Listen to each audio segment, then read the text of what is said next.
કે વાપરવાની તમારી મુમત હશે, લાવવાની તાકાત મારા ચહેર મેળવીના રમવો કોઈ.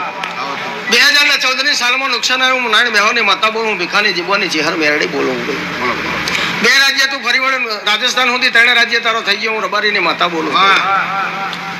મને બહુ સમજણ ઓછી પડે. માસ્ટરી તારી ધંધામાં સારામાં સારી, તારી હોશિયારી સારામાં સારી, પણ તારો ધંધો 2 વર્ષ ચાલે, 3જા વર્ષે નુકસાન આવે હતો તોય હું ચહેર બોલું. 2017ની સાલના 4થા મહિનામાં કજિયો સાચો, કોર્ટ કે સાચો, તો હું નાની બેહોની માતા બોલું, ભીખાની જીવવાની ચહેર મેળડી બોલું. કેમ સમજણ ઓછી પડે. હું તો રબારીની માતા હું ભાઈ, પણ કદાચ દુનિયા લખેલું ના વાંચે, પણ લેખ ના વાંચું તો હું રબારીની માતા ના કેવું ભાઈ. બીજા નંબરમાં આ જગત હું કેમ મને ખબર નહીં, પણ મિનિમમ 2 ખોખો હોય ત્યારે તો શાંતિથી બેસી કે એ ગણતરી મારી ચહેર મેળડી નહીં આપો.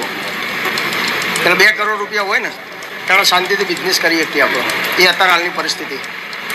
કેમ મને સમજણ ઓછી પડે ભાઈ. તારું જે કોમ હોય મને ખબર નહીં, પણ ગોલ્ડ તૈયાર થાય, દાગીના તૈયાર થઈ જાય, એના પછી ઉપર પોલિશ ચડાવવાનું કામ તારું હોય, એનું ફિનિશિંગ લાવવાનું કામ તારું હોય. મને ખબર નહીં પડતી તમે શું કરો હે, પણ પોલિશ તારા કરવાની, તારી પોલિશમાં ચમક લાવવાનું કામ તારું હોય, પણ તારી ચમક કોઈ દાડો ના આવી. હું ચહેર માતા બોલું હું. બીજી મને સમજણ નહીં પડતી, પણ ગામના ગોધરાથી બહાર નીકળું ભાઈ, અને ટોટલ 14 વીઘા જમીનનું બધાનું મજિયારો વાડું, જેને તમે વેરો કહો. કોઈ ગુજરાતમાં કૂવો કહેવાય, રાજસ્થાનમાં વેરો કહેવાય. એ વેરામાં 2 ભાઈઓનો કજિયો સાચો, હું રબારીની માતા બોલું. હું નાની બેહોની ચહેર મેરડી બોલું.